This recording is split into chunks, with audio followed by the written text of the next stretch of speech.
أدوية الأورام الهرمونية، الحلقة الرابعة، والنهاردة هنتكلم عن البيكالوتاميد أو الكاسودكس. قبل ما نبدأ ما تنسوش اللايك والشير والمتابعة عشان يوصلكم كل جديد. الدواء ده للرجالة وقصته مهمة قوي في مواجهة سرطان منتشر جدا.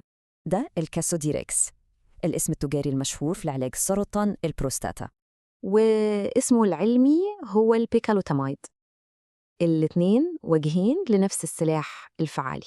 مهمته الأساسية هي محاربة سرطان البروستاتا في كل مراحله. الجرعة عادة بتكون قرص 50 ملي جرام، بيتاخد مرة واحدة في اليوم. طب بيشتغل إزاي؟ ببساطة بيقطع الأكل عن الورم، بيمنع عنه هرمون الذكورة. بس زي أي دواء له أعراض جانبية، زي تورم الصدر، هبة سخنة، وشوية إرهاق.